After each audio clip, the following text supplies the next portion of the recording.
Alhamdulillah Rabbil Alamin. Wassalatu wassalamu ala ashrafil anbiya'i wal mursalin wa ala alihi wa sahbihi ajma'in. Amma ba'd. Muslimin dan muslimat rahimani wa rahimakumullah. InsyaAllah pagi ini kita akan baca ayat yang ke-48. Kemudian kita akan memperincikan kembali ayat yang sebelumnya, kerana masih lagi terdapat beberapa tindakan yang belum kita bincangkan. Namun kita baca terlebih dahulu ayat yang ke-48. A'udzu billahi minasy syaithanir rajim. ثم يأتي من بعد ذلك 7 شداد يأكلن ما قدمتم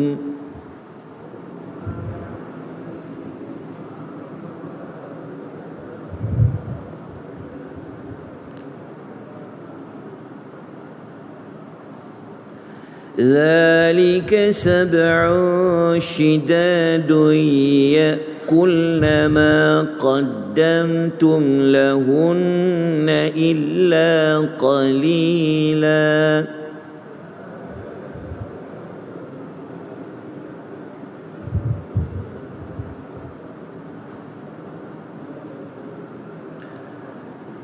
ما قدمتم لهن إلا قليلا مما تحصنون.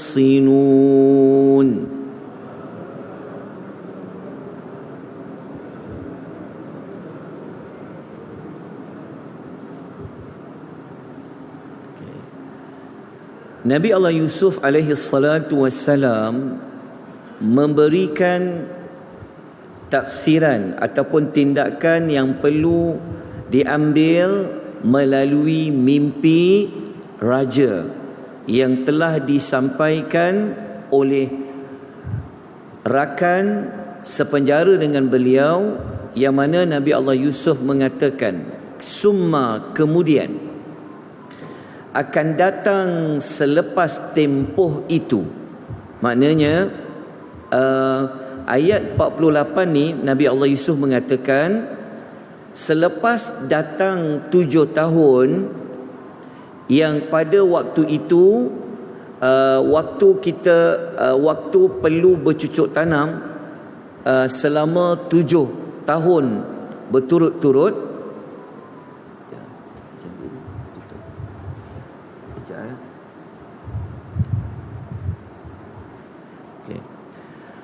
Nabi Allah Yusuf mengatakan kemudian akan datang selepas tempoh itu.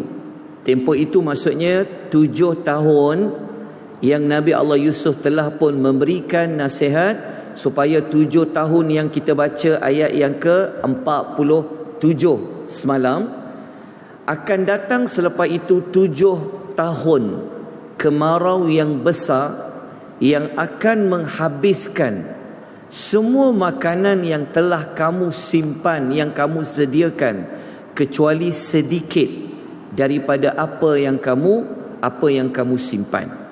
Okey, ayat 48 ni adalah ayat yang Nabi Allah Yusuf mentafsirkan seperti mana apa yang telah Allah ajar kepada Nabi Yusuf selepas 7 tahun yang subur. 7 tahun gambaran pada lembu yang gemuk itu, maka akan datang pula 7 tahun kemarau. Ini ditafsirkan melalui 7 ekor lembu yang kurus dan 7 tangkai yang kering. Okay. Ayat nombor 48 ini, kalau kita baca pada tafsirannya, kita sedia maklum seperti mana kata Ibnu Kathir, pada 7 tahun yang berikutnya tanamlah apa pun, kata Al-Imam Ibnu Kathir, bumi itu tidak akan menumbuhkan apa pun jenis bentuk hasil, tidak akan dapat mengeluarkan sebarang hasil.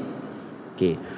Ayat ini Kita terus pergi kepada pengajaran. Lepas tu nanti saya akan gabungkan semula dengan ayat nombor 47, yang mana ayat ini kita dapat belajar kewujudan zaman kegawatan ekonomi. Maksudnya pada 7 tahun pertama pada ayat nombor 47 yang kita belajar adalah zaman ekonomi yang makmur, 7 tahun yang subur. Tetapi kita belajar pada ayat pada pagi ini, rupanya ada satu ketika itu 7 tahun yang berikutnya pula zaman yang tidak subur. Jadi kalau kita kaitkan dengan apa yang kita sedang alami, begitulah kehidupan manusia. Ada zaman makmur, ada zaman kegawatan ekonomi, seperti mana yang dilalui oleh zaman Mesir pada zaman Nabi Allah Yusuf alaihi salatu wassalam. Pelajaran nombor 2 daripada pesanan Nabi Allah Yusuf, kalau kita ingat pada ayat yang sebelum ni, Nabi Yusuf kata apa? Masa tanaman itu telah datang hasil, jangan dileraikan bijian itu daripada tangkainya, simpan elok-elok, kalau nak makan baru leraikan bijiannya. Lepas tu Nabi Allah Yusuf kata apa? 7 tahun berikutnya, masa tu musim kemarau, kamu akan makan balik, kamu akan gunakan stok makanan kamu 7 tahun yang telah kamu simpan sebelum itu. Apa yang kita dapat belajar di sini menunjukkan kepentingan menyimpan untuk masa hadapan. Dalam istilah mudah kita apa? Kena ada juga tabungan sebenarnya. Kita tak melalui zaman, mungkin macam untuk aplikasi kita, mungkin kita tidak bercocok tanam. Tetapi dari sudut keuangan, kita tahu ada zaman ekonomi bagus, kena buat apa? Kerja, usaha. Ada zaman ekonomi akan gawat, maka kena buat apa? Ada masa kena menabung. Itu sebenarnya yang dinyatakan oleh Nabi Allah Yusuf berdasarkan ayat yang sebelum ini dengan ayat pada pagi ini.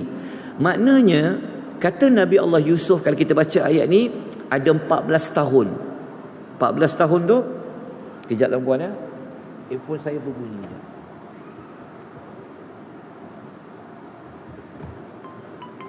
Okey, kita teruskan dengan tindakan selepas tadabbur. Okey, yang ini kita gabungkan ayat 7 tahun yang subur dengan 7 tahun yang tidak subur. Maknanya 7 tahun yang makmur ekonominya, 7 tahun ekonomi yang gawat. So kita nak buat apa? Bukan ayat Quran ni kata, oh ayat ini hanya untuk zaman dulu, zaman sekarang tidak terpakai. Tidak.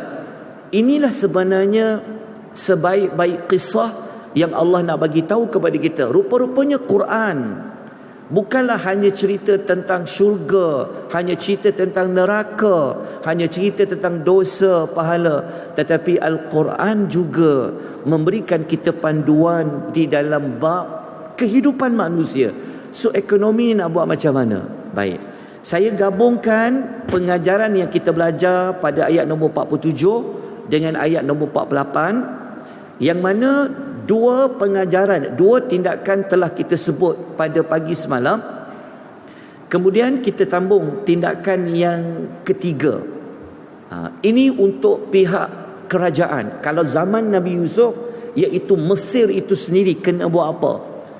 Okey, jadi tindakan yang kita boleh ambil, kalau kita yang Malaysia ni alhamdulillah, orangnya baca Quran, pandai baca Quran, kelas Quran, maknanya fahamlah Quran tu. So nak buat apa? Surah Yusuf ayat 47, 48 tu. Kalau zaman Nabi Yusuf tu, Nabi Yusuf pesan Mesir kena buat apa? Okey, 7 tahun tu.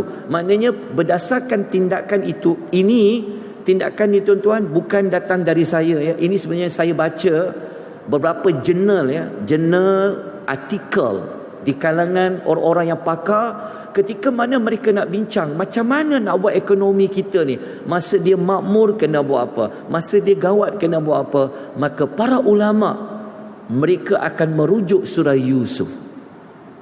Jadi apa yang dibaca tu saya nukilkan kembali, maka kata orang yang pakar, mereka mengatakan bahawa berdasarkan ayat 47, maka kerajaan dia perlu ada perancangan yang tepat dan dia mesti berfikir ke depan. Pada faham tak maksudnya tuan-tuan? Maksudnya kita ni bukan fikir tahun 23 saja. Sepatutnya kerajaan dia kena fikir untuk yang ke depan dah. Macam mana nak selamatkan ekonomi rakyat? Macam mana nak selamatkan ekonomi negara dengan dia mengimbangi kadar penghasilan, penabungan, perbelanjaan dan reformasi sistem perekonomian. Boleh jadi menteri ekonomi ni. Okey, boleh faham yang ini? Berdasarkan Nabi Yusuf kan, Nabi Yusuf kata apa? 7 tahun ni kena tanam je. Tanam turut-turut, jangan tak tanam. Maknanya dia menyuruh dari sudut apa? Kita faham. Kemudian tindakan yang keempat, bukan sekadar kerajaan je, rakyat. Maksudnya masa zaman Nabi Yusuf kata apa? Kalau nak makan, makan sikit, tapi banyaknya simpan kan. Menunjukkan apa? Rakyat perlu bersedia untuk ubah cara hidup ni. Kalau dapat bantuan, pastikan dibelanjakan dengan berhemah. Hari ni kita dah cerita pasal negara. Betul lah. Yang ni bukan dari saya ya. Saya nukilkan melalui beberapa rujukan. Tu yang nota tu tak siap-siap tu. Ya? Banyak yang nak dirujuk. Syarat tentang faham maksud ni. Kan Nabi Yusuf kata apa? 7 tahun tu dapat hasil apa? Maknanya masa banyak hasil, buat apa? Jangan makan semua, tetapi apa? Simpan. Jangan dileraikan. Kalau nak makan baru lerai. Menunjukkan apa? Gunakan dengan secara berhemah. Okay. Kemudian ayat nombor 48. Apa tindakan yang boleh kita ambil? Ni kita nak kaitkan dengan kerajaan Mesir dan kerajaan kita. Maka seharusnya perlu ada satu strategi yang praktikal dari perpandangan jauh untuk menghadapi masa getir dengan berjimat cermat di dalam pengurusan belanjawan negara. Macam parlimen pula kita pagi ni. Itu di antara pelajaran yang boleh kita belajar. Allah Ta'ala bukan sekadar nak cerita tentang Nabi Yusuf itu semata-mata, tetapi di dalam cerita itu ada petunjuk, ada panduan macam mana nak menguruskan sumber alam yang sedia ada, macam mana nak menguruskan ekonomi. Kita tak nak masa ekonomi untung, belanja sesuka hati, rakyat buat. Tetapi masa gawat, masa itu gelabah. Sebab apa? Tak ada tabungan dan sebagainya. So moga-moga ayat nombor 47, ayat nombor 48 memberikan kita pelajaran yang sangat baik macam mana kita menghadapi ekonomi yang Allah beri dalam kehidupan kita. Baik, kita masuk ayat nombor 49. A'udzu billahi minasyaitonir rajim.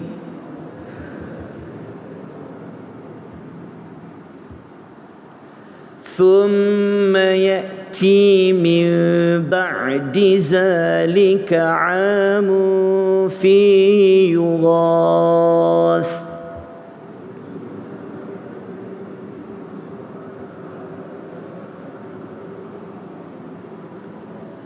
ذلك عام فيه يغاث الناس وفيه يعصرون.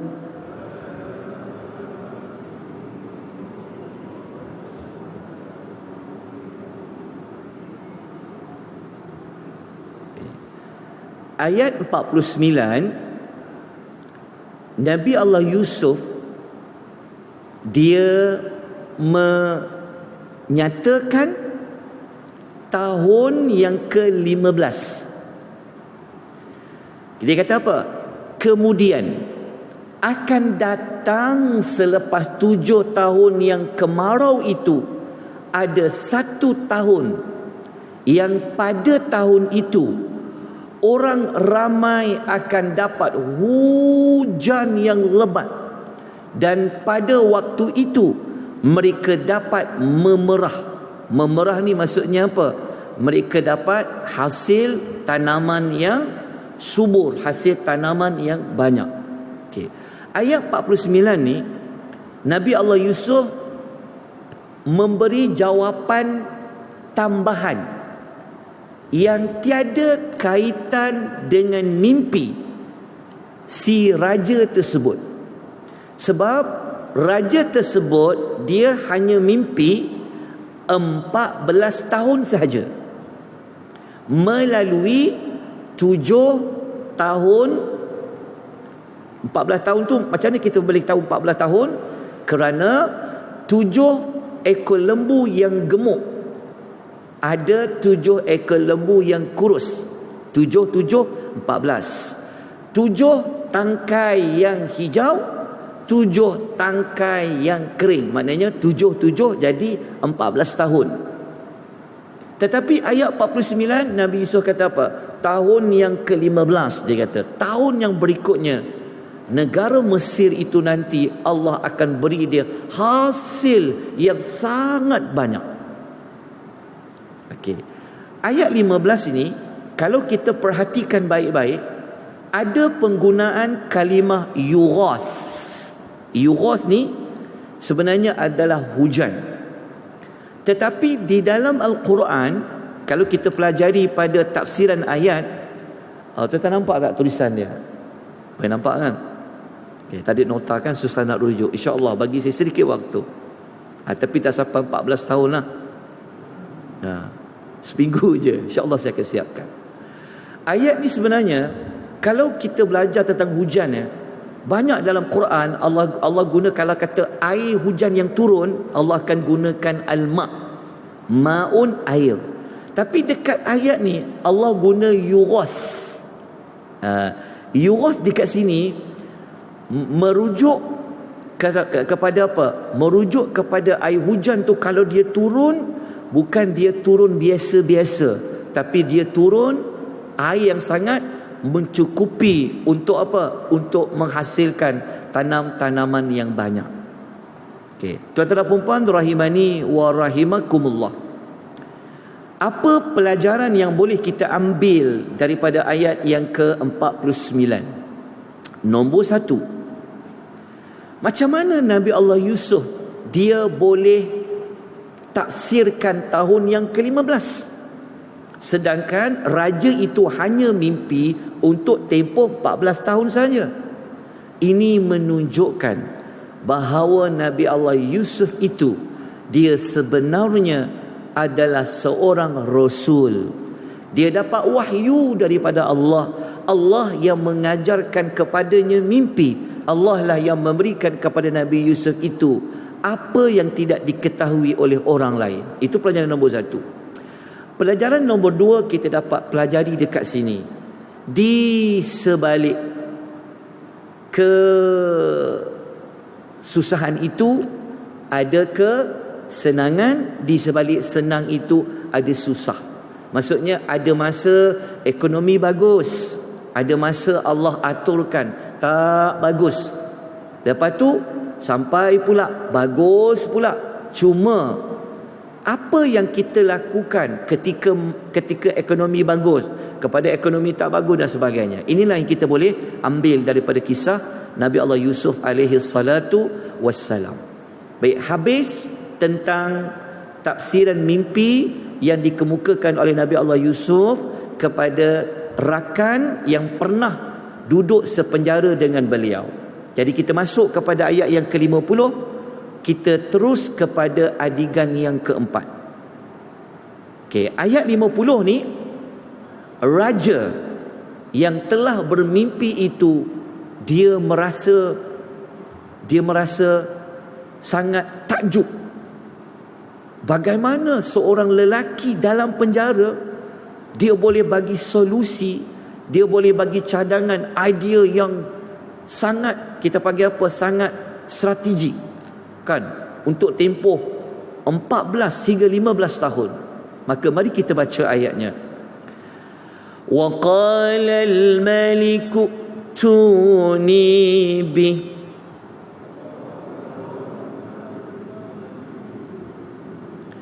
فلما جاءه الرسول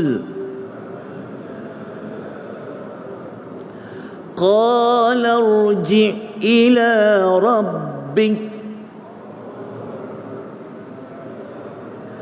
فاسأله ما بال النسوة التي قطعن أيديهن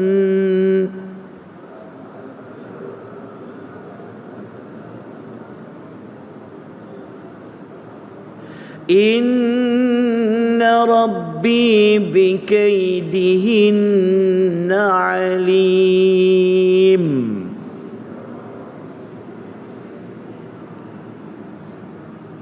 Okay.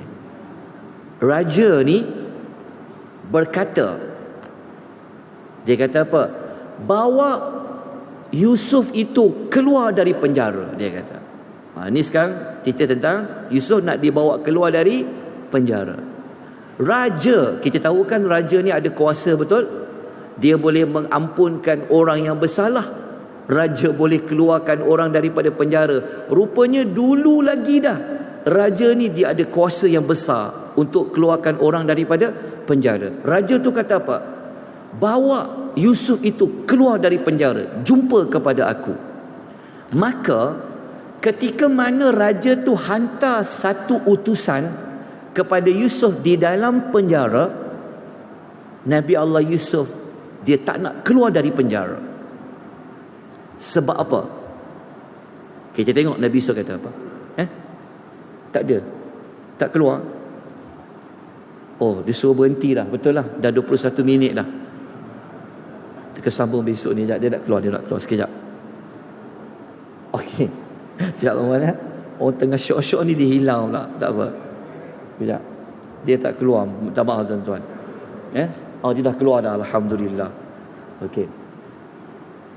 Kenapa Nabi Allah Yusuf tak nak keluar dari penjara? Sedangkan raja tu hantar satu utusan, jumpa dengan warden penjara tu, bawa keluar Yusuf. Raja nak jumpa dia. Tapi Yusuf dapat peluang keemasan untuk dia keluar. Sebab kita tahu ada orang kalau boleh nak keluar penjara cepat-cepat. Tapi Nabi Yusuf dia tak nak keluar. Dia kata apa? Dia kata, kau kembali kepada tuan kau, tanya dekat tuan kau tu, ada cerita perempuan-perempuan yang pernah melukakan tangan mereka. Maknanya Nabi Yusuf ni kata apa? Tolong buat siasatan semula. Buka fail, buka kes itu semula. Faham maksudnya? Dia Yusuf kata apa? Dia kata minta kepada raja tu supaya dia buat siasatan. Dia buat siasatan. Macam mana aku boleh masuk penjara? Tolong siasat balik semula cerita perempuan-perempuan yang pernah melukakan tangan mereka. Sesungguhnya Rabbku maha mengetahui apa helah perempuan-perempuan itu. Kenapa Nabi Allah Yusuf meminta untuk dibuatkan dahulu? Maksudnya dia minta fail dia dibukakan kembali. Maknanya dia minta kes dia dibicarakan semula. Sebab dia masuk penjara bukan kerana dia bersalah, tetapi dia terpaksa masuk penjara kerana apa? Kerana mereka tak ada pilihan, sama ada nak masukkan perempuan tu dalam penjara ke nak masuk Yusuf. Maka akhirnya Nabi Yusuf lah yang dipilih untuk dimasukkan ke dalam penjara. Untuk cerita yang lanjut, pengajaran dia apa, tindakan dia apa, kita sambung esok insya-Allah. Ayat nombor 50 insya-Allah. Beri saya sedikit waktu lagi untuk saya siapkan beberapa lagi ayat, kemudian kita akan berikan nota bercetak dan soft copy kepada tuan-tuan dan puan-puan. Moga-moga kita semakin beriman kepada ayat Quran, kita semakin rasa takjub kepada cerita-cerita yang ada di dalam Al-Quran. Ini adalah kalamullah, ini cerita benar, sudah pasti ada petunjuk, ada panduan dari Allah Subhanahu Wa Taala kepada kita semua. Semoga kita sentiasa berada di bawah cahaya petunjuk Al-Quranul Karim. Kita sudahi dengan tasbih kafarah. Subhanakallahumma wa bihamdika asyhadu an la ilaha illa anta subhanaka atubu ilaik. wal 'asr innal insana lafi khusr illa alladhina amanu wa 'amilus salihat wa tawasaw bil haqq wa tawasaw bis sabr. Assalamualaikum warahmatullahi wabarakatuh.